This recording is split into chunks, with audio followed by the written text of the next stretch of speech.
네, 시청률 사심 가득 SKBTV 전주방송 시사예능 교양 프로그램 막걸리 점입가경 또 시작합니다. 자, 함께 하실 분들 모셨습니다. 장유미 전 기자, 네. 그리고 아나운서 현재는, 그리고 천경석 전북일보 기자. 네, 안녕하세요. 네. 그리고 오늘 또 새로운 인물이 나왔어요. 네. 교통방송 스튜디오 1025 네, 장금선 MC 네, 네. 함께했습니다. 네, 자기소개 좀 부탁드릴게요. 우리 장금선 네, 저는 씨는. 네. 라디오 방송을 하고 있고요. 지금 지역에서 행사 MC라든지 뭐 내레이션, 더빙을 하고 있는 방송인 장금선이라고 합니다. 반갑습니다. 네. 목소리 너무 좋아요. 그쵸? 그 장금선 아나운서 같은 경우는 우리가 극장에서 보고 있는 요 영화 상영관에서 그 영화 보기 전에 나오는 거 있잖아요. 대피. 네, 대피. 네. 네. 피난 대피로. 피난이요. 피난 대피 맞나요? 피난. 대피. 네, 대피. 그렇죠. 그거 네. 할 때 나오는 그 내레이션을 했던 친구로서 어머나. 목소리 자체만으로는 눈 감고 보시면 굉장히 여러분들 많이 신뢰감이 낯익을 수 있는 목소리예요. 아, 감사합니다. 눈 뜨고 네. 보셔도 돼요. 굳이 네. 눈을 감고 저를 보지 않으셔도 돼요. 굳이 왜 또 눈을 뜨고 봐야 되죠? 뭐 오감 만족이라.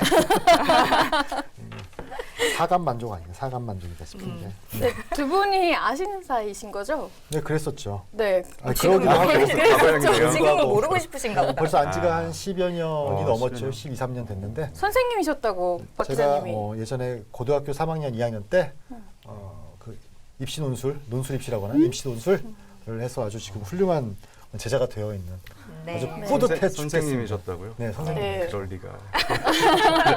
다들 그런 반응이세요. 네, 어떠셨어요? 도움이 아주 크게 되셨나요? 뭐 네. 다 말씀드려도 되나요? 뭐 그런 분들. 글쎄요, 여기 막걸리는 이쪽으로 줄을 서고 있어서 네. 어디까지 말을 해야 할지. 그러니까 뭐 박원기 기자의 20대, 30대를 직관한 어떠셨어요? 너무 궁금하다. 뭐 파란만장했죠. 이 단어로 그냥 모든 게 다 끝날 것 같아요. 파란만장. 파란만장했고 파란만장. 뭐 인생은 박원기처럼 하고 싶은 거 다 하면서? 네 여기까지 하겠습니다. 예. 아, 굉장히 훌륭한 학생이었습니다. 아, 모범생이었어요. 네. 모범생. 둘이 굉장히 좋아 보이세요. 네, 모범생이었죠. 네. 아니고 요구사항도 많았고 요구사항이. 네, 숙제는 안 해오고 네. 네. 어떤 요구사항을 주로? 뭐 치킨 사달라. 주로 먹는 것들이 먹는 많았고 거. 네. 도시락도 많이 사주시고 오. 선생님이. 네. 좋은 선생님이셨네요. 그러니까요. 근데 사실 좀 실망했던 게 뭐냐면 이제 친구의 사촌 오빠예요. 오빠세요. 근데 이제 저희는 이제 제 친구랑 같이 기대를 했던 게 와 그럼 진짜 오빠가 여고생이니까 얼마나 기대를 했겠어요. 어떤 오빠가 올까 했는데 저기서 웬 삼촌이 걸어오니까 그래서 야, 우리 공부 열심히 해야겠다 이렇게 하고 이제 맛있는 거 많이 얻어. 그때는 내가 이쪽보다도 나이가 어릴 때였으니까 어릴 때였는데 그래도 지금은 이모 같아요. 훨씬 이모 같은데. 그렇게 나오신다 이거죠? 네. 알겠습니다. 그래요. 예. 우리 싸우실 것 같아요. 자, 이제 우리 막걸리 이슈 토크 네. 한번 이제 시작을 해보도록 하겠습니다. 첫 번째 키워드는 포기인데, 자, 이 주제 우리 장유미 아나운서 또 장금선 네. 우리 진행자가 준비를 했어요. 네. 네. 제가 누가 먼저? 할까요? 네. 네. 저희가 포기 키워드를 고른 게 제가 포기를 잘 못해요. 약간 집착하는 그런 거 포기하면 약간 좀 못난 사람 같고 그런 거 있죠. 네. 내가 나를 스스로 갉아먹는. 네, 그래서 제가 이거 골라봤는데요. 우리가 싫어하는 일을 포기하지 못하는 이유가 뭘까에 대해서 한번 여러분들과 얘기를 나누고 싶습니다. 그래서 제가 한 회사에 들어가면 한 3년 정도는 커리어를 쌓아야지, 꼭 맞아요. 참아야지라는 말을 정말 많이 들었거든요. 그래야 내 능력이 있으니까. 그래서 제가 포기를 하지 못했던 이유는 커리어 때문이었더라고요. 좀 그 1개월, 2개월 그걸 커리어로 적을 수는 없잖아요. 그러니까 뭐 받아주지도 않고 이제 네, 사회에서. 그리고 그거 쓰면 되게 웃겨지고 그렇죠. 그래서 3년은 해야 된다고 해서 3년을 딱 참았더니 뭐 그냥 그 다음부터는 쭉쭉쭉 가더라고요. 근데 우리가 보통 네. 경력이나 뭔가를 뽑을 때 보통 2년 이상을 많이 보죠.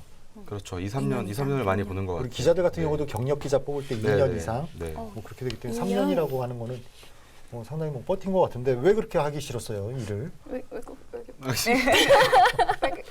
왜 말을 갑자기 못하겠지? 네. 그전 다니던 회사에서 뭐 어떤 것이 그렇게 저 그전에 회사가 굉장히 많기 때문에 특정 회사는 아, 아닙니다. 네. 특정 회사 아니라고 이렇게 넣어주세요.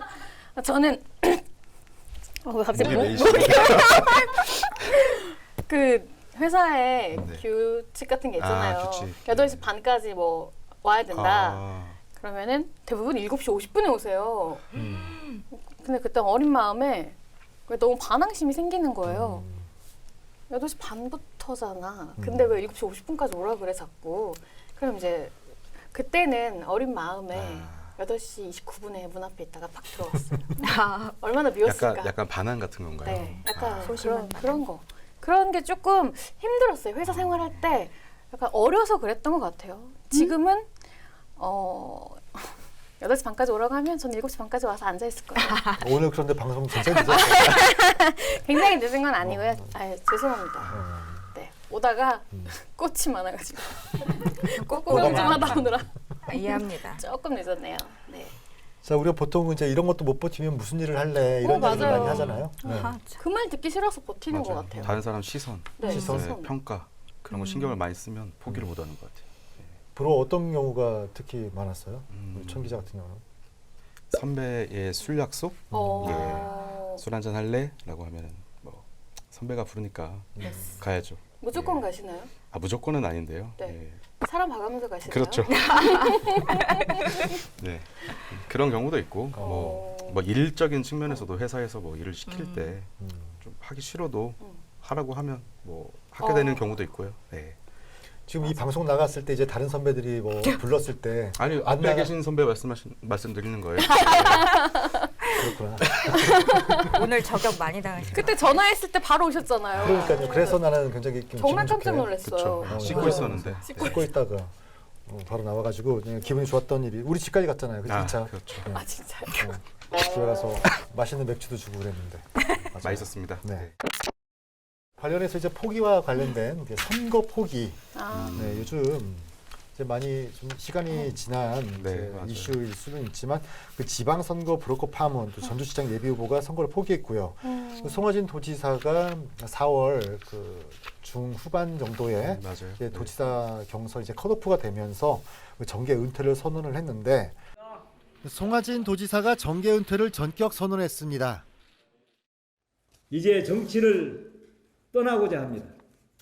이제 저에게는 네 편, 내 편은 없고 오직 우리 편만 있을 뿐입니다. 지난 시간 자신을 믿어주고 애정해준 도민들에게 감사하다면서 자존의 전북인임을 자랑스럽게 생각한다고 말했습니다. 도지사직을 수행하며 유능한 행정가로 또 따뜻한 정치인이 되고자 노력했다고도 덧붙였습니다. 그러면서도 민주당 경선 컷오프에 대해서는 섭섭함을 전하기도 했습니다. 다만 민주당의 지난 시간 많은 덕을 받았다고도 말했습니다. 결코 이번에 경선 후보자 발표 결과를 수용한다는 뜻은 아닙니다. 제가 입은 은혜를 제가 조용히 물러남으로써 빚을 갚겠다는 뜻입니다. 그렇게 함으로써 최소한도 당에 대한 그간의 은공을 갚겠다는 말씀을 드립니다. 다른 후보들과의 도정 비전과 운영 방향에 대해서는 선배로서 또 정책학 박사로서 조언도 했습니다. 자신의 정책 철학을 다시 한번 강조한 겁니다. 정책은요, 어느 하늘에서 떨어지는 것이 아니고 끊임없이 오차를 수정하면서 진화 발전해 가는 것이라고 저는 지금도 믿고 있습니다. 제목이 같아도 내용은 다를 수가 있고 내용은 다른데 제목이 같을 수도 있습니다. 다만 원하는 것이 있다면 적당히 정책 만들지 않기를 바랍니다. 전주시장 8년, 전라북 도지사 8년, 이렇게 16년 선출직으로 시정과 도정을 책임지는 과정 중 수많은 성과와 또 비판을 받아왔던 송화진 도지사. 이제 지난 공직기간 중에 대한 평가는 도민들의 몫이 됐습니다. 이와 관련해서 어떻게 우리 청경석 기자가 준비를 했죠? 뭐 이거 포기라는 게 이게 자신이 생각해서 포기하는 경우도 있지만 이 경우 같은 경우에는 다른 사람의 생각, 뭐 타의 때문에 포기하게 된 경우라고 생각을 해요. 글쎄요, 저 송화진 도지사나 그 이중선 네네. 전 청와대 행정관 같은 경우는 자기들이 끝까지 갈 수 있었으면 또 포기하지 않고 갈 수도 있었는데 네네. 자발적 포기라고 봐야 되지 않나? 자발적 포기라고 네. 저는 그렇게 소송으로 생각 나올 못 수도 해봤어요. 있는 거고. 그렇죠. 근데 그러면 그분들 개인적으로는 그렇게 나올 수 있겠지만 지금까지 이뤄왔던 것들에 대한 뭐 반문이 될 수도 있기 때문에 네. 그렇게 했다고 생각을 하고요. 우선 지방선거 브로커 판문부터 좀 생각을 해보려고 해요. 네. 그 정치판 원래 이렇게 소문은 좀 있었거든요. 예전부터 뭐 이런 브로커들이 있다. 맞아요. 하지만 실체가 이렇게 확실하게 특정돼 가지고 나온 거는 처음인 것 같은데 좀 어떻게 보셨는지. 그러니까 의혹 보도를 또 많이 접하잖아요. 네. 제보도 많이 받고 그런 경우에 그 기자들 같은 경우는 이제 실체적 진실을 어떻게 밝히느냐 그렇죠. 예. 이 문제가 가장 큰 어떤 쟁점이 될 수밖에 없는데 이게 밝혀지지 않으면 의혹으로 끝나는 거예요. 그렇게 됐을 때에는 그쪽으로부터 그 대상자로부터 법적인 그렇죠. 공방의 소지가 될 수 있고 네. 또 역공이 개인으로서는 뭐 회사에서 징계를 받을 수 있는 여러 가지 소지가 있기 때문에 되게 굉장히 조금 무서운 부분이기도 하고 기자들도 신중하게 조심스럽게 접근을 해야 되는 접근을 거죠. 하죠. 네. 예. 저는 이걸 보면서 터질 게 터진 게 아닐까라고 생각을 했던 게 모든 지구상의 그 먹이 사슬을 보면 최정점이 정점. 이제 저는 이제 정치라고 보거든요. 근데 그러면 그 위에 그 자리를 유지하기 위해서는 또 밑에가 또 생태계가 계속 꾸려져야 되는데 그거를 다 아우르려면은 어떻게 보면 편법도 있을 수가 있고 도덕적인 것도 있겠지만 뭐 거기 위치에 가장 깨끗한 자가 오르는 거는 아니라고 생각을 해요. 저는.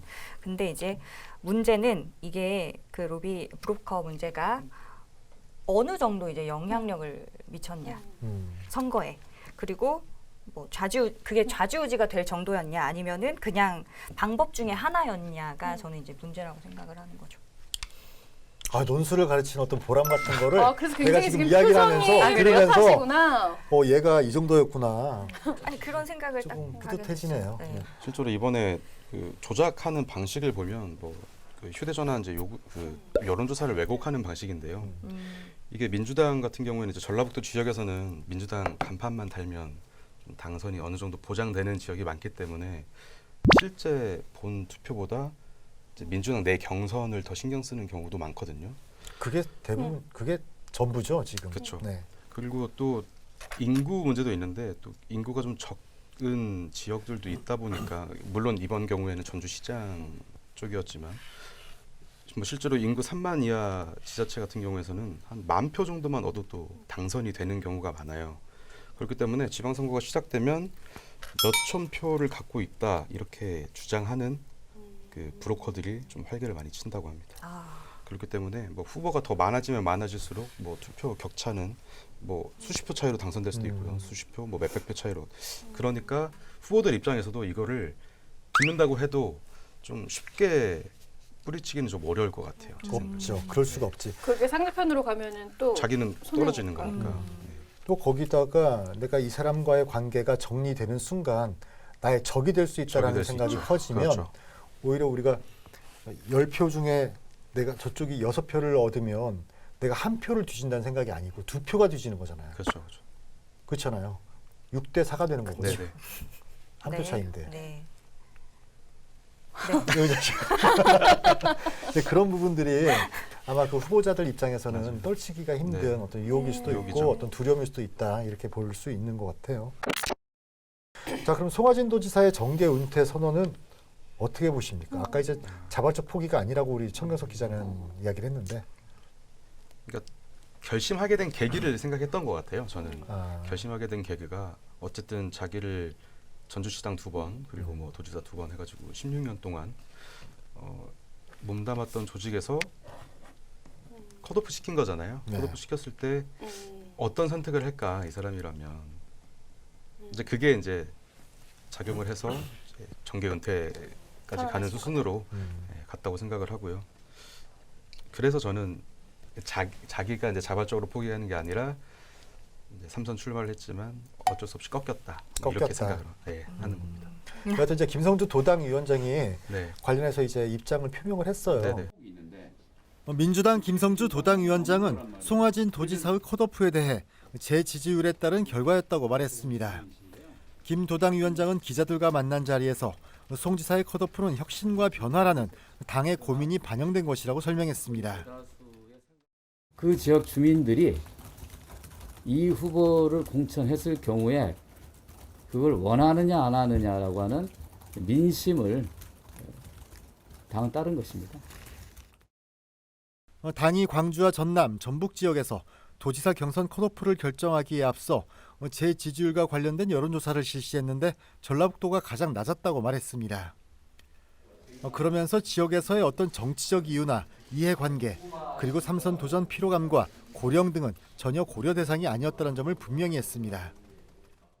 이런 결정이 누구 어떤 한두 사람에 의해서 이루어졌을 것이다. 또 특정 세력의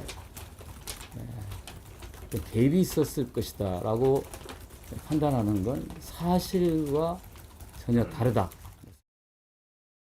다만 시스템 공천을 내세운 민주당이 정량평가안에 없는 재지지율을 인용한 것에 대해서는 말을 아꼈습니다. 대선 패배 이후 쇄신을 위해 당이 어려운 결정을 내린 것이라고만 재차 강조했습니다.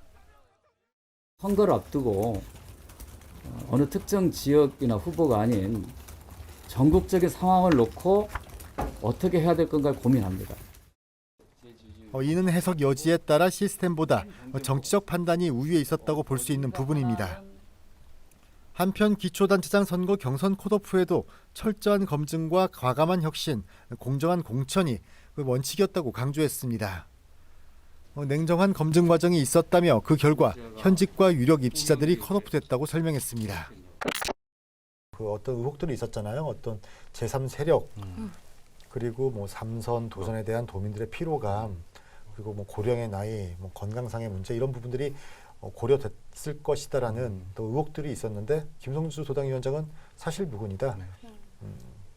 그 재지지율 그러니까 교체율이 높았고 재지지율이 낮았다 이제 이렇게 이야기는 했지만 그 페이스북을 통해서 송하진 도지사 측근들이 남겨놓은 글들을 살펴보면 상당히 분개해하는 것이 있어요. 그렇다면 이거는 분명히 그 의혹들이 자기들은 의심을 하고 있는 것 같긴 한데 그렇다면 우리가 뭐 송하진 지사가 이제 삼선 출마를 포기라는 표현으로 이제 일과지으면 공과 관은 있어요. 이제 송 지사 같은 경우는 그 공과는 아마 이후에 사후에 도민들이 평가를 내리고 판단을 할 것이다라고 이야기했지만 가장 뭐 딱 눈에 띄는 공이라고 하면 어떤 것들이 있을까요? 우선 그 확정 지음 문제죠. 새만금 국제공항 같은 경우가 뭐 대규모 SOC인데 좀 이 부분에 있어서는 좀 성과를 냈던 것 같고요.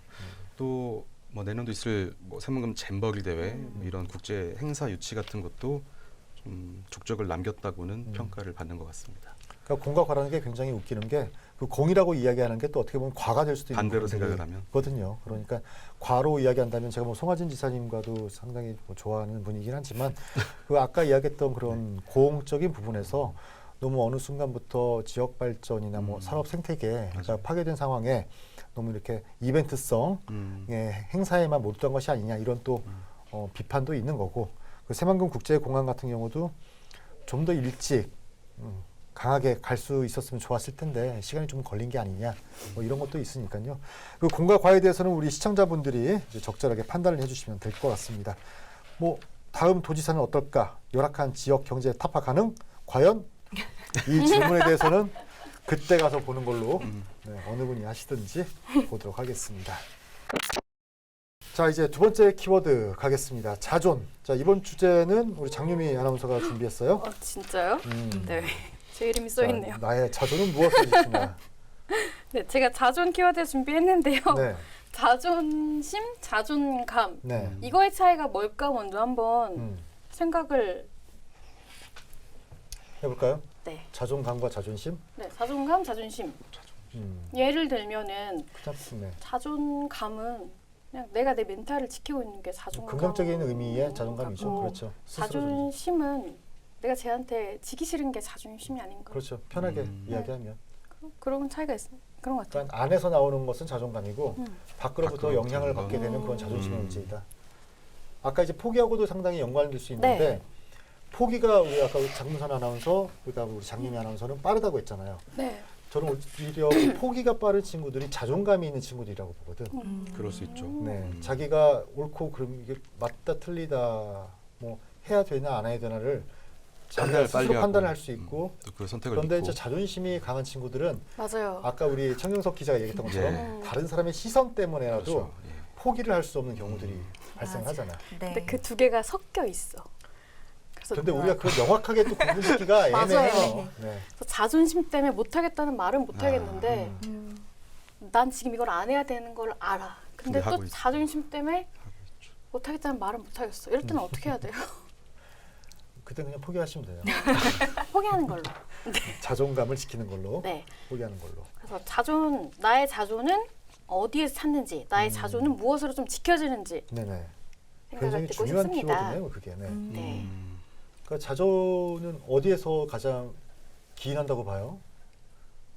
이건 뭐 어렸을 때부터의 부모님의 그렇죠. 교육과 그게 어떤 큰것 환경이 같아요. 가장 크지 네. 않을까 싶은데. 믿어주고 하시는 거에 따라서 지지해주고 하는 거에 따라서 내가 어떤 뭐 성공을 하든 실패를 하든 그걸 믿어주는 그런 의미에서 좀 찾을 수 있지 않을까 싶은데. 맞아요.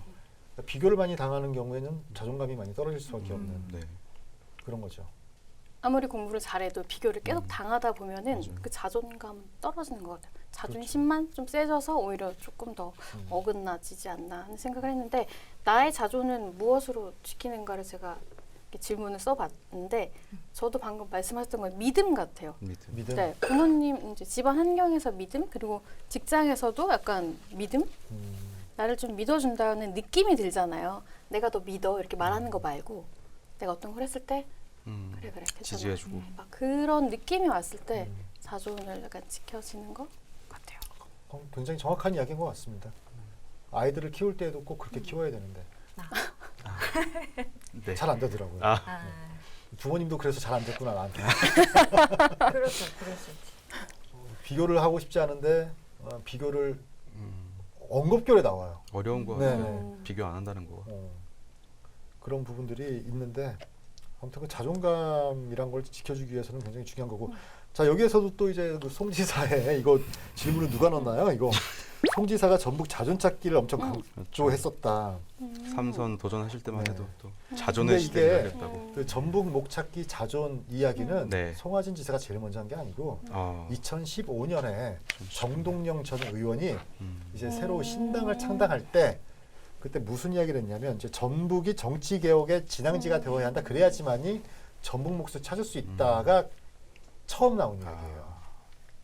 그 이후에 이제 송하진 지사가 전북 목 찾기, 전북 자존의 시대를 이제 차용을 한 거죠. 이제 저는 이런 부분들이 누가 먼저 시작을 했다 하더라도 전라북도 정치권에 있는 분들이 차용을 하고 네. 함께 하고 하면 그게 가장 뭐 좋은 것 아니겠습니까?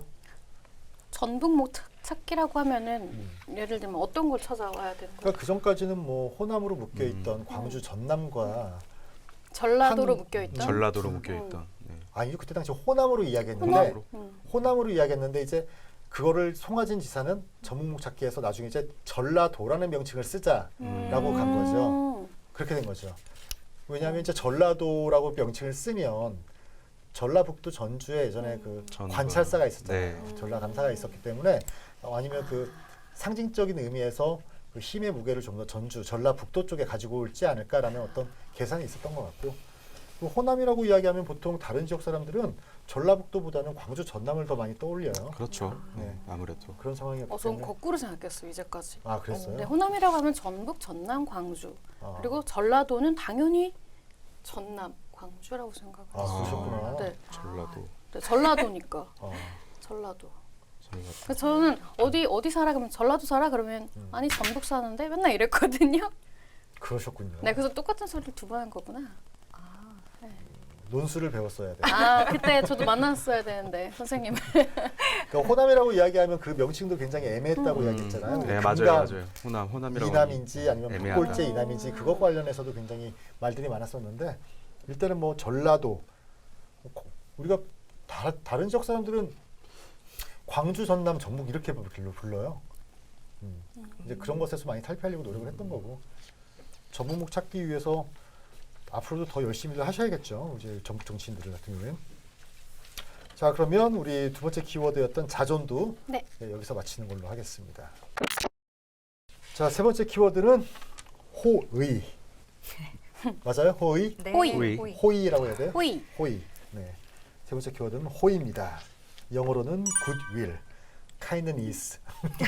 찾아보시더라고요. 아, 자 누가 준비했죠? 창규석 우선 기자님이요. 제가 했는데요. 네. 장민호 아나운서 요즘에- 같이 했네요. 네. 그 호의라고 하면 떠오르는 말이 문장이 하나밖에 없더라고요. 호의가 계속되면 걸리는 줄 안다. 이게 호의라는 게 뭐 친절한 마음씨, 뭐 좋게 생각해주는 마음 이렇게 국어사전에 나오더라고요. 네. 근데 이게 계속 되다 보면은 그게 당연스럽게 여겨지고 또 그게 권리로서 요구하게 되는 그런 경우들이 생기는 것 같아요. 한 가지 예로 최근에 뭐 동네에서 하는 중고 거래 많이들 하시는데 그래서 땡땡 거지 뭐 이런 단어들이 많이 나오더라고요. 이게 쓰지 않은 물건들을 뭐 이웃들한테 무료로 나눠주거나 저렴하게 판매를 하는데 이거를 이용을 해서 이제 판매자한테 좀 상처를 주거나 이거를 물건을 나눔을 받은 후에 되판다거나 좀 호의를 좀 배반하는 그런 모습이지 않을까 싶어서 한번 골라봤습니다. 이런 경우 있어요. 되게 휴대폰 안 쓰는 거를 제가 아이폰 안 쓰는 게 좀 네네. 여러 개가 있어가지고 네. 그거 이제 한번 팔아볼까 하고 올렸는데 초등학생한테 연락이 온 거예요. 돈이 없대요. 그래서 그래? 그럼 다른 사람을 알아보세요. 이렇게 했는데 돈이 없다. 3만 원에 달라. 그래서 근데 주셨나요? 안 줬죠. 그 순간에 딱 되는 거예요. 되파는 그렇죠. 그럴 수도 애들이 있죠. 굉장히 많대요. 아이들이. 네, 와. 그래서 미안하다. 나도 돈이 없다. 이모가 나중에 돈 많이 하면 그때 무료 나눔할게. 그랬더니 기다릴게요. 네. 자, 그 뭐 호의가 계속되면 권리인 줄 안다. 이거는 유명한 영화 네네. 네. 부당거래에서 부당거래. 거래에서 나왔던 이야기긴 한데 아까 뭐 열심히 찾아봤더니 그 굿윌이라고 얘기하는 그 왜 단어가 호의인지 호의인지 그게 아마 그 선한 영향력을 내가 누군가한테 했을 땐 또 좋은 미래에 대한 기대가 어떤 정도 발생을 할 수 있기 때문에 굿윌이라는 게 아마 호의라는 단어일 것 같은데 근데 이런 굉장히 소중한 단어가 나중에는 아까 이야기했던 것처럼 뭐 권리인 줄 안다 이런 식으로 됐을 때는 네. 우리가 씁쓸한경우로 많이 당하기 때문에 그렇죠. 이런 이야기들이 나오는 것 아니겠습니까? 또 부당거래에서 그 대사를 그분이 하셨잖아요. 누구죠? 이름이? 류승범. 네, 굉장히 네. 나쁜 캐릭터가 또 그 나쁜 얘기를 검사 역할이었죠. 네. 네. 나쁜 검사가 그 얘기를 하니까 더 그런 느낌이 드네요. 근데 근데 사실 틀린 호의라는 말은 건 아닌 것 같아요. 이제 호의가 그렇죠. 우리가 누군가한테는 뭔가 기대하고 이야기를 기대하고 하지는 않아요. 그렇죠? 그런데 그렇죠. 이제 이 호의 처음에 호의는 기대하지 않지만 어느 정도 반복되다 보면 또 기대를 거는 경우가 있거든요. 이제 이 부분에서 제가 우리 전라북도가 낳은 전북대학교 법학 쪽에 의전원에 예예. 우리 법의학 법의학. 교수인 이호 교수께서 와. 술자리에서 한번 아. 이 호의와 관련된 이야기를 했던 경우가 있는데 네. 자 호의와 친절을 베풀 때는 기대를 하지 마라. 기대가 생기는 순간 너의 호의를 멈춰라. 그 말을 듣고 이 사람은 현자다. 네. 사정 관리 안 돼. 그런 생각을 했어요. 청 기자님이랑 아. 딱 마주쳤거든요. 네요. 예. 그런데 그 말이 맞는 것 같아요. 그러니까 우리가 처음에 호의를 베풀 때는 기대를 하거나 뭐 이런 경우에서 하질 않았는데 자꾸 하면서 기대가 생긴단 말이에요. 내가 이 사람한테 호의를 베풀었는데 이 사람이 나에게 뭔가를 그만큼을 주지 않았을 땐 내가 이렇게 해줬는데 이 사람은 나한테 왜 이래? 그렇죠. 내가 자꾸 호의를 베푸는데 이러다가 내가 호구되는 거 아닌가? 라는 생각도 하기도 그렇죠. 하고. 예. 역으로 한 번 도와줬는데 일이 더 많이 몰릴 때. 그럴 수 있죠. 그 이야기가 그 영어 속담에 있잖아요. 그렇죠? 그래요? 네. 있어요. 뭐죠? 영어 속담이. stop. 영화 속담에 있는 거 찾아가지고. 그러니까 그 영어 속담에는 뭐 그 이제 자막 처리해 줄 건데 네. 그러니까 이게 네 일이 된다는 거예요. 누군가한테 일을 베풀었는데 그게 너의 그러면 너의 어느 순간 이게 너의 일이 된다. 이제 이런 내용의 그 영어 어떤 구문이 있더라고요. 그런 걸 봤을 때에도 그 호의와 그 우리가 베푸는 친절의 어떤 그 명확한 경계선은 뚜렷하지 그렇죠. 않은데 어떻게 해봐야 되나. 아까 이후 박사님, 네. 이후 교수님 이후 말씀하신 대로 내가 이게 안 될 것 같으면 마음을 절제하는 게 그때, 맞는데 네. 가까운 인간관계에서는 또 그게 또 안 안 되잖아요. 근데 이 사례를 많이 본 게 호의에 대한 거 자원봉사센터 같은 곳이나 자원봉사센터. 봉사하시는 분들이 네. 봉사를 하실 때 사람을 대상으로 하실 때 약간 엄청 이렇게 봉사를 베푸시잖아요. 하시면서 상처도 많이 받을 것 같아요. 그분. 네, 그러면 안 해야 되는 것 같아요. 네, 그 특성상 봉사라는 특성상 주는 게 맞잖아요. 네. 근데 반대쪽에서 이번에 뭐 김치가 맛이 없었어. 다음에는 뭐 장조림 좀 해와 이런 소리를 정말 많이 한대요. 네. 그러시구나. 근데 되게 상식이 그냥 없는 사람들이 많아요. 유능하신 분들, 이렇게 유하신 분들은 알았어요. 다음에 꼭 해다 드릴게요 하면서 이렇게 넘어가는데 말씀하신 대로 이제 봉사를 다 해야지 사회에 대해서 하시는 분들은 상처를 딱 받고 네. 이제 그런 말씀을 이제 하고 다니시는 거죠. 호의를 베풀었는데 걸린 줄 알고 역으로 당한다. 근데 모르겠어요. 많이는 안 그러실 거예요. 네. 이제 자원봉사분들이 이렇게 도와주시는 분들은 응. 어떻게 보면 이 사회에서는 조금은 소외되시고 그렇죠. 뭐 이런 예. 분들이기 때문에 또 그분들 중에서는 마음이 좀 편협하신 분들이 생길 수 있어. 힘든 상황이니까 그거를 받아들일 수 있을 때 아까 이효 네. 교수님 말했던 것처럼 내가 딱 끊을 수 있을 때 끊을 수 그때 있으면 뭐 호의를 준다는 호의를 거. 베풀어야죠. 아 이호 교수님의 말씀이 굉장히 옳은 것 같아요. 되게 뵙고 싶네요. 그러니까 우리는 지금 계속 호의를 주는 쪽에서만 생각을 했는데 좀 받는 입장에서도 좀 생각을 해봐야 될 것 같아요. 네.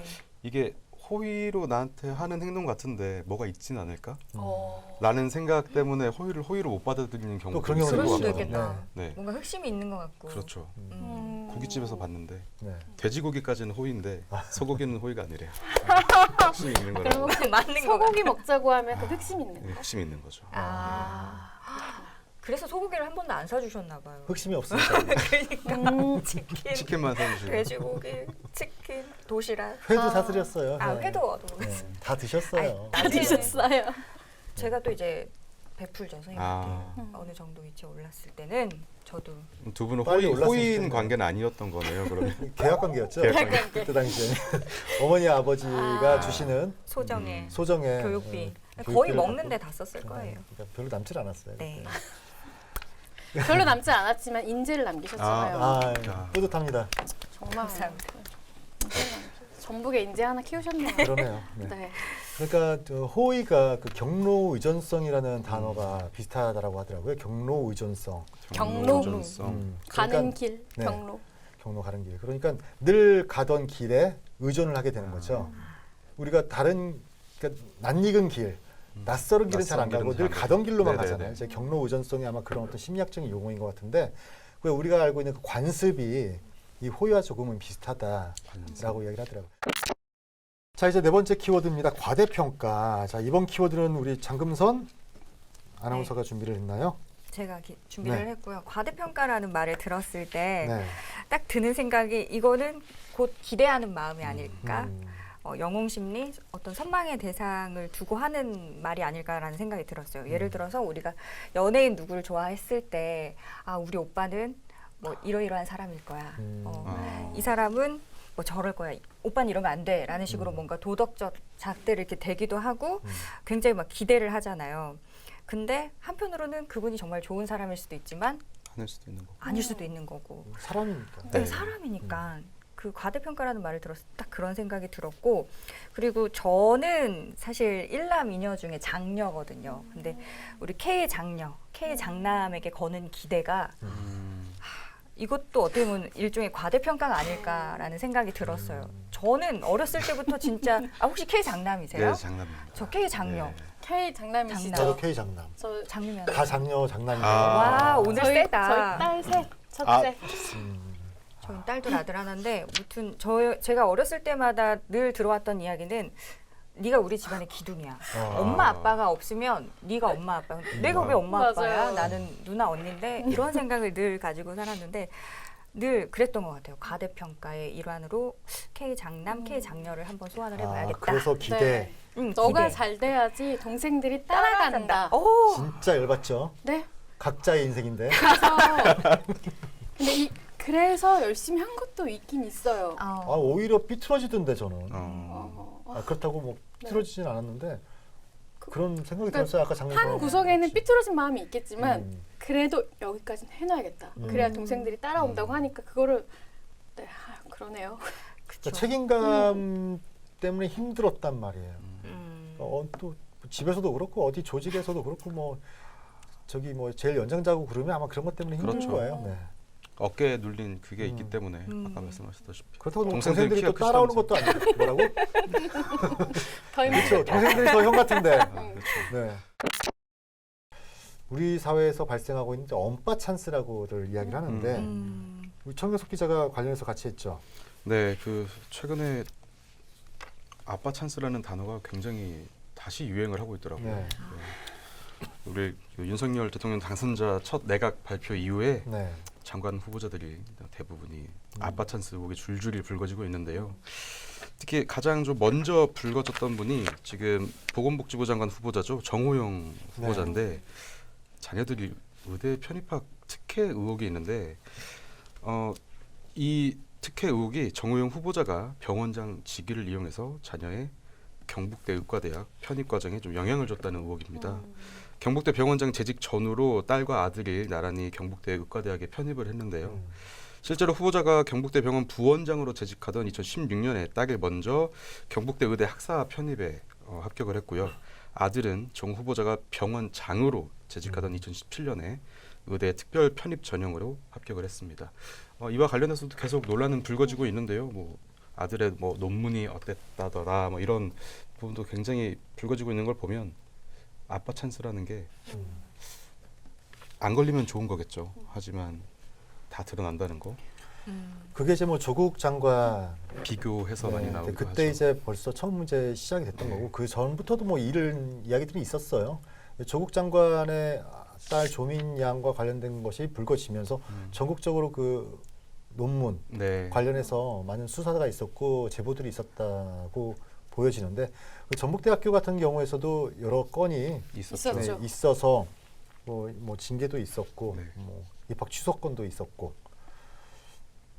이분이 만약에 장관 후보자로 임명이 안 됐으면은 몰랐었던 몰랐었던 거잖아요. 거죠. 네. 그럼 그러니까. 저는 이런 게 불거질 거라고 예상을 못했을까? 자기는 그냥 무사히 넘어갈 거라 생각했을까? 글쎄요. 아마 예상은 했지만 사람의 명예욕과 권력욕이 그렇죠. 그거를 잡아먹을 수 있지 않을까. 또 뛰어넘었을 것 시간이 같아요. 지나가면 또 사라질 것이다라는 생각도 할 수 있을 것 같고. 근데 문제가 되는 거는 그 기득권을 가진 사람들이 그 자신의 지위와 권력을 이용해서 남들은 하고 싶어도 못하는 것을 뒷구멍으로 해왔다. 이런 것들에 대해서 문제가 되는 건 아니겠습니까? 이제 공정한 사회 뭐 이런 것들을 이야기할 때 이런 문제가 있을 때 제기가 됐을 때 인정하고 잘못했다 앞으로 이런 거 좀 없애겠다 나부터 하겠다 이렇게 하면은 오히려 속 시원할 텐데 시간 끌고 이러면서 사람들 지치고 관심 없어지는데 어느 날 임명돼 있잖아요. 그렇죠. 이제 그런 거를 생각하기 때문에 그렇죠. 아마도 이렇게 뭐라고 하죠? 우리가 그 얼굴 두꺼운 거를 철면피? 철면피 같이 나와가지고 하시는 거겠지. 그래서 저 이 부분에서 다시 한번 이호 교수를 소환하는 오늘 여러 차례 나오시네요. 여러 번 나오는데 굉장히 있는 이제 것 같아요. 술자리에서 금지 요격, 금과 옥과 같은 이야기를 많이 하시거든요. 그러니까 도편제가 도입되어야 된다. 도편. 그러니까 그 인사청문회를 하기보다 일단 한다고 하면 해놓고 1년, 2년 임기 해놓은 다음에 네. 그 사이에 뭘 잘못했잖아요. 네. 그럼 추방을 시키든지. 옛날 우리 저기 그리스에서 도편제가 있었잖아요. 그리고 그것에 대한 죄값을 묻는다면 더욱더 아마 엄중하게 무섭게 공직자들이 자신의 맡은 바 책임을 다할 것이다. 라는 말씀이란다. 이야기를 예전에 한번 했었던 그걸 굉장히 강조하는 그러니까 인사청문회 필요 없다. 뭐 그것 때문에 맞아요. 시간만 많이 끌고. 얘가 1년 임기 동안 해놓고 얘가 못했으면 그것에 대한 책임을 묻고 깜빵에 보내버리면 되는 거다. 그러면 더욱더 무섭게 엄중하게 일을 할 것이다라는 굉장히 현자예요. 네, 그런 이야기를 들어보면 네. 그쵸? 솔직히 안 그래요? 제가 우스갯소리는 이야기했지만 네. 뭐 도입이 좀 필요하지 않을까라는 생각도 듭니다. 근데 또 갑자기 드는 생각은 만약에 1년이라는 임기를 한 이후에 평가를 내리는 사람이 누구냐에 따라서 봐줄 수도 있는 거고. 그건 이제 여론 재판에 붙여야 되는 거죠. 여론 재판. 그렇죠. 그 도편제라는 게 여론 네. 재판 아니겠습니까? 그렇죠. 전 여론이 항상 옳다고는 생각하지 않기 때문에. 51대 49더라도 네. 여론은 항상 51 쪽으로 가니까. 그런 옳은 부정적인 거예요? 방향. 이긴 거예요? 응? 그거는 옳다고 봐야 돼요? 이겼다고 봐야 돼요? 그건 뭐죠? 이긴 그때그때 다르니까 사람들의 마음은. 여론이라는 게 저도 이제 여론이라는 게 굉장히 또 뭐 옳다, 틀리다 이 문제이기보다는 그때 사람들의 정서가 대부분 조금이라도 어느 넘어가 쪽으로 있겠죠? 가고 있느냐. 이제 이렇게 봤을 때는 그냥 국민투표 붙여서 저 이번에 깜빡 대통령 보내버리면 선거에서도 되지. 차이 난 그렇죠. 거 보면은 이번도 뭐 51대 49 정도 되는 거잖아요. 그것보다 더 근소하죠. 그렇죠. 더 근소하죠. 더 근소하기 때문에 뭐 그렇게 되는 거죠. 뭐. 목이 타네요. 도편제를 도입하는 걸로 지금의 청문회로는 방안이 되지 않는 것 같아요. 뭔가 절대 그래 바뀌어야 그건 되긴 그냥 해요. 진영 싸움밖에 안 네. 되고 시끄럽기만 하고 뭐 사돈의 그냥, 팔촌까지 다 끌어당겨가지고 또 나중에 되면 자기들끼리 합의해서 그냥 맞아. 이렇게 갈 거예요. 너무 지겹고 진짜 했잖아 하면은 네. 했어요. 네. 방안 내놓을게요. 어떻게 할게요. 이런 그리고 거. 지나가잖아. 아, 도편제를 도입하는 거. 네, 네. 이런 방안들이 자꾸 마련됐으면 좋겠네요. 자, 5번째 키워드 오늘 5번째 키워드까지인데 이제 야심. 또 장금선 네. 씨가 또 준비했는데 자, 야심. 네. 야심. 이게 뭔가를 크게 이뤄보고자 하는 그런 마음인 음. 거잖아요. 야심, 야망. 근데 일종의 좀 양날의 검 같다라는 생각을 했어요. 보면 욕심 좀 지나치면 과유불급이라고 해서 좀 망하는 케이스도 많이 봤고, 이 예를 이제 역사 속 인물들이나 그리스 신화, 로마 신화 속에서도 우리가 좀 흔히 접할 수 있는 게 뭔가 자신의 욕망을 막 채우기 위해서 뭐 아버지를 죽이기도 하고 뭐 전쟁을 막 일으키기도 하고 그렇잖아요. 뭐 또 가까이에서는 만약에 이성계가 위화도 해군에 실패를 했어 봐요. 그러면은 대역죄인에다가 우리나라 역사가 또 어떻게 바뀌었을까라는 생각도 들었고. 근데 또 나아가서 한편으로는 이게 성공한 사람은 어쨌든 야망, 야심이 가득했어도 이 사람은 참 용기가 있어. 집념이 있는 사람이야. 이렇게 좀 평가가 되니까. 예, 평가가 되고 위인이 막 되고. 근데 실패한 사람은 그냥 뭘 해도 좀 나쁜 놈, 야심 있고 야망 있었던 나쁜 놈으로 이렇게 좀 욕심만 평가를- 많은 사람. 예, 예. 그렇게 되는 것 같아서 이런 것들이 좀 생각이 나더라고요. 우리 장금선 씨는 어떤 야심과 야망을 가지고 있나요? 저에게는 이제 오늘 이 자리에 나왔을 때는 한 가지 야심이 있었죠.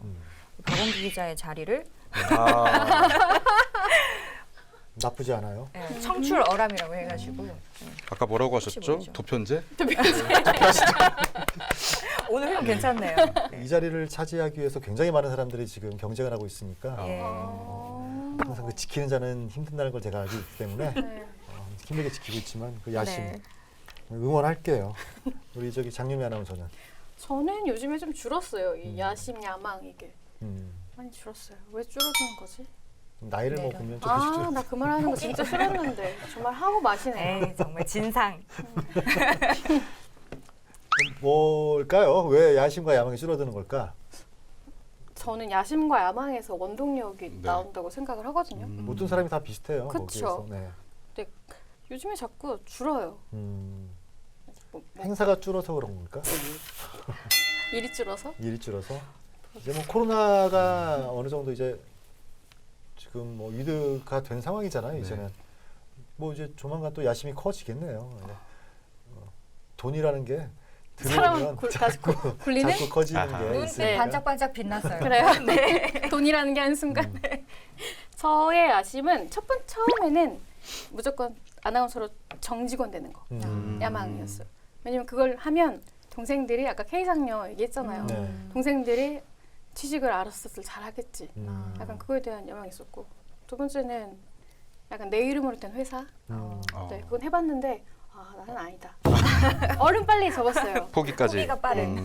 크게 웃으셨는데 아닙니다, 않으셔도 아닙니다. 돼요. 아닙니다. 아유, 좋네요. 그리고 지금의 야심 야망은 내가 지금 하고 있는 일을 좀 꾸준히 했으면 좋겠는 거. 꾸준히. 이제 꾸준히. 요즘 같은 시대에는 꾸준히 하고 있는 일을 네. 내가 재밌어서 한다라면 쭉 가는 게 또 굉장히 어려운 일이기 때문에 네. 중요하죠. 우리 또 청효석 기자는 어떤 저는 야심하니까 떠오르는 거는 없고요. 아까 네. 말씀하셨던 것 중에서 뭐 성공한 사람 같은 경우에는 야심이 가득해도 뭐 이 사람이 용기 있고 집념이 맞아요. 강한 사람이 되고 실패하는 경우에는 좀 나쁜 놈의 평가절하가 된다. 어떤 게 성공인지는 모르겠지만 성공한 사람이 돼서 평가를 야심 있는 사람으로 받고 싶습니다. 우리가 저번에 그 성공에 관련해서 이야기를 할 때도 이제 가치관을 빗대서 이야기를 했거든요. 과연 어떻게 사는 삶이 성공의 삶이냐. 또 이것도 가치관에 따라서 달라지는 건데. 지금 생각이 났는데 장금선 아나운서는 오늘로 이제 마지막이 될 것 같아요. 그동안 감사했습니다. 오늘 첫 출연이자 마지막 출연. 그 야심과 야망을 꺾어버리겠어요. 하지만 스승 위에 나는 제자가 있다고요. 예, 그렇죠. 그래서 자리를 여기로 배치해 주신 이유가 있네요. 여러분. 이제 해결됐죠. 네. 그래서 뭐 야심 야망 그 나쁜 단어는 아니라고 봐요. 네. 나쁜 단어는 아니고 그런데 아까 이야기했던 것처럼 뭐 정호영 이분이나 뭐 이상민 네. 이분 같은 경우도 그런 어떤 그 많은 혼란과 갈등이 분명히 있을 것이라는 것을 알매도 불구하고 장관 내정자 후보자로 나와서 이제 청문회까지 받겠다고 이야기를 하니까 이런 부분들은 조금 야심이 아닐까. 지금도 충분히 누릴 수 있는 건 다 누린 분들인데 그렇죠. 충분히. 그 아까 정호 의원 같은 경우는 그 아이들이 또 무슨 죄예요? 그러니까. 죄라고 공동 정범 이렇게까지도 이야기를 하긴 그렇지만 그렇죠. 가만히 있었으면 아이들 인생에 크게 풍파는 없었을 건데 무리를 일으켜서 벌써 같이 학교 다니는 주변 아이들로부터도 그렇겠죠. 많이 좀 심적인 고통이 있지 않겠습니까? 뭐 이런 것들이 있으니까 이런 부분에서는 야심과 야망을 조금 꺾을 줄 아는, 포기할 줄 아는 또 그런 것도 굉장히 또 소중한 삶을 사는 좀 지혜와 경륜이 아닐까라고 그들보다 어린 제가 이야기를 합니다. 네. 자, 오늘 키워드 토크 막걸리를 함께 했습니다. 우리 한 분 한 분씩 또 이야기를 해보시죠. 짧게. 우리 천경석 기자 어땠어요? 오늘 또 스튜디오에서 처음 했는데. 오늘 좀 참 낯설었는데 네. 즐거웠고요. 네. 오늘 나눴던 키워드들이 되게 의미하는 바가 큰 것 같아요. 네. 뭐 포기라든지 뭐 가장 강조하고 싶은 거는 아까 마지막에 말씀드렸지만 야심도 많이 키우시고요. 네. 쉽게 포기할 건 포기하시고 음. 포기하고 싶지 않으신 건 포기하지 마시고 과대평가는 되도록이면 하지 마시고요. 그냥 잘 버티면서 사시길 바라겠습니다. 누가 사는 소리예요? 정면에 보면서 네. 아 그러네요. 아, 예. 자, 우리 정미 아나운서. 저는 마지막에 야심 야망 갑자기 눈이 반짝했네요. 네. 잠깐 잊고 있었나 봐요. 요즘 생활이 너무 편해가지고 제가 꿈이 있거든요. 네. 그 꿈을 이루려면 야망 있는 여자가 돼야 되는데 다시 한번 그 야망을 이룰 수 있도록 노력하겠습니다. 그래요. 네. 네. 장금선 우리 아나운서. 네. 큰 뜻을 품어야 이루는 것도 크다고 그 문장을 항상 새기면서 저도 조금 더 한 발 나아갈 수 있는 사람이 되고자 청출어람 이거 제목 한번 띄워주세요. 청출어람. 아니 뭐 이미 벌써 어람했어요. 네. 근데 오늘 막걸리가 없네요. 아, 네, 여기는 협찬 기다리고 있겠습니다. 아 좋아요. 방송을.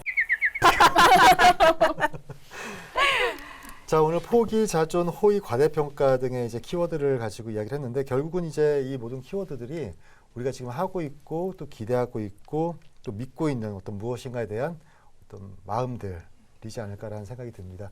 아까도 얘기했던 것처럼 그 저번 시간에 했던 그 가치관과도 또 일맥상통하는 어떤 일맥은 아니지만 상통하는 키워드들이었거든요. 자, 이런 부분들을 다시 한번 또 되새기는 시간이 됐으면 좋겠습니다. 자, 오늘 막걸리 정육가경 여기서 마치도록 하겠습니다. 수고했습니다. 고생하셨습니다. 고맙습니다.